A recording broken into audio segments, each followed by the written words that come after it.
Hi everyone, Dr. Teri Rouse here. I'm really excited to be with you today. Welcome to the first night of 12 Nights of Holidays from around the world.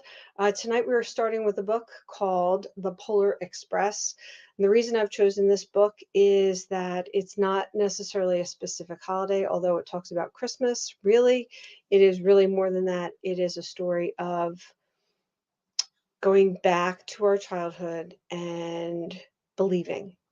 So I wanted to share this story first with you during this season of going back to our childhood and finding that belief system again. Give me 1 second while I change over the cameras and we'll start with the Polar Express.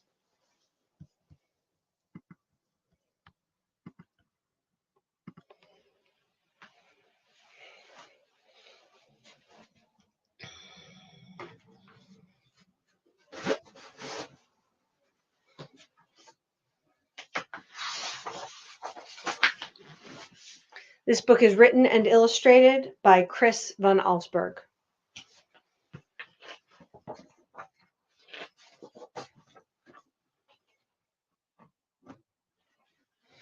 On Christmas Eve, many years ago, I lay quietly in my bed. I did not rustle the sheets. I breathed slowly and silently. I was listening for a sound a friend had told me I'd never hear, the ringing of Santa's sleigh. There is no Santa, my friend had insisted, but I knew he was wrong. Late that night, I did hear sounds, though not of ringing bells. From outside came the sound of a hissing steam and squeaking metal. I looked through my window and saw a train standing perfectly still in front of my house.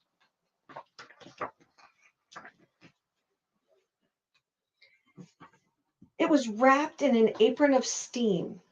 Snowflakes fell lightly around it. A conductor stood at the open door of one of the cars.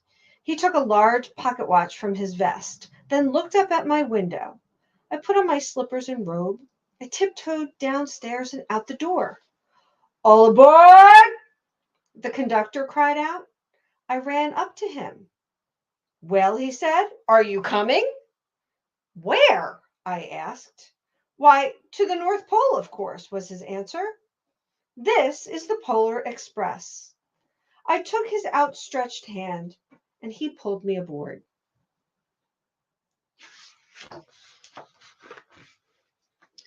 The train was filled with other children, all in their pajamas and nightgowns. We sang Christmas carols and ate cookies and nougat centers as white as snow.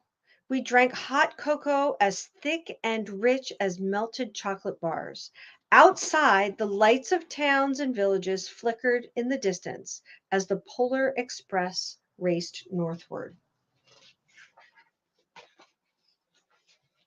Soon, there were no more lights to be seen. We traveled through cold, dark forests where lean wolves roamed and white-tailed rabbits hid from our train as it thundered through the quiet wilderness.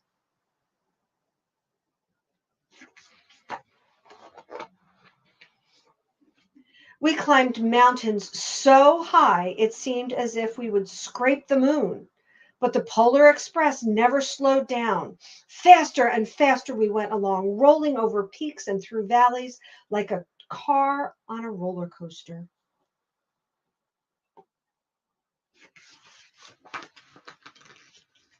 The mountains turned into hills, the hills to snow-covered plains. We crossed a barren desert of ice, the great polar ice cap. Lights appeared in the distance. They looked like the lights of a strange ocean liner sailing on a frozen sea. "There," the conductor said, "is the North Pole."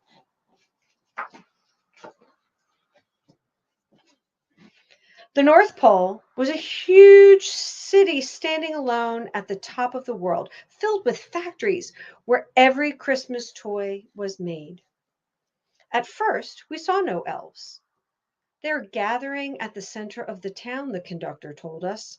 "That is where Santa will give the first gift of Christmas." Who receives the first gift? We all asked. The conductor answered, He will choose one of you.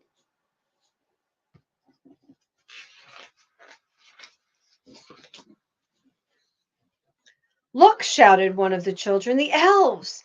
Outside, we saw hundreds of elves. As our train drew closer to the center of the North Pole, we slowed to a crawl. So crowded were the streets with Santa's helpers. When the Polar Express could go no farther, we stopped and the conductor led us outside.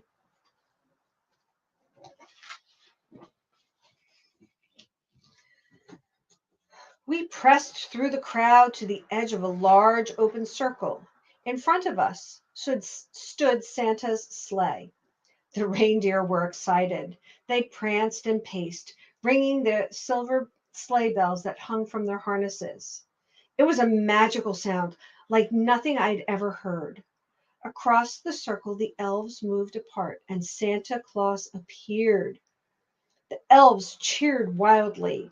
He marched over to us and pointed to me and said, Let's have this fellow here.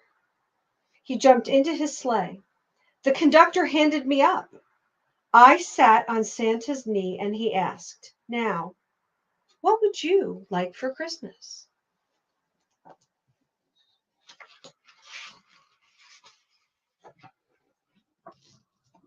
I knew that I could have any gift I could imagine, but the thing I wanted most for Christmas was not inside Santa's big bag. What I wanted more than anything was one silver bell from Santa's sleigh. When I asked, Santa smiled. Then he gave me a hug and told an elf to cut a bell from the reindeer's harness. The elf tossed it up to Santa. He stood holding the bell high above him and called out, The first gift of Christmas.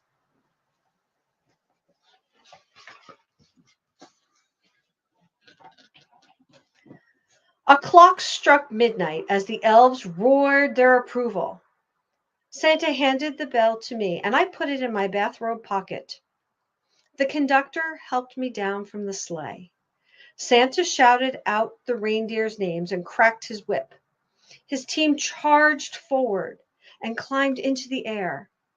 Santa circled once above us, then disappeared in the cold, dark polar sky.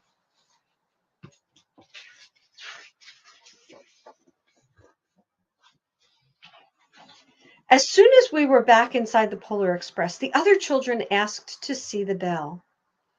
I reached into my pocket, but the only thing I felt was a hole. I had lost the silver bell from Santa Claus's sleigh. Let's hurry outside and look for it, one of the children said, but the train gave a sudden lurch and started moving. We were on our way home.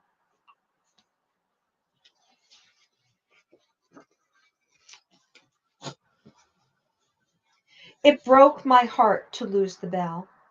When the train reached my house, I sadly left the other children.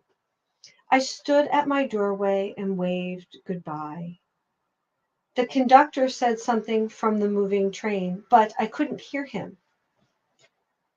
What? I yelled. He cupped his hands around his mouth. Merry Christmas, he shouted. The Polar Express let out a loud blast from its whistle and sped away.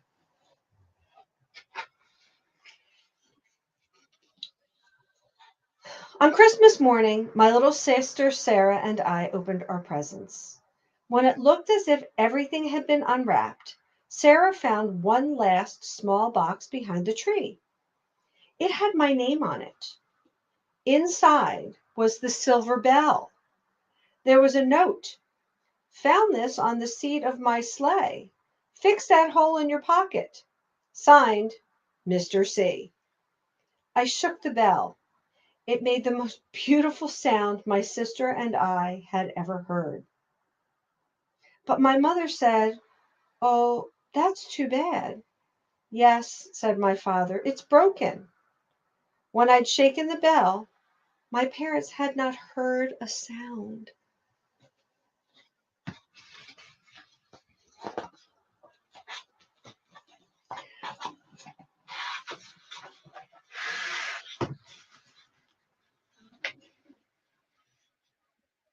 At one time, most of my friends could hear the bell, but as years passed, it fell silent for them.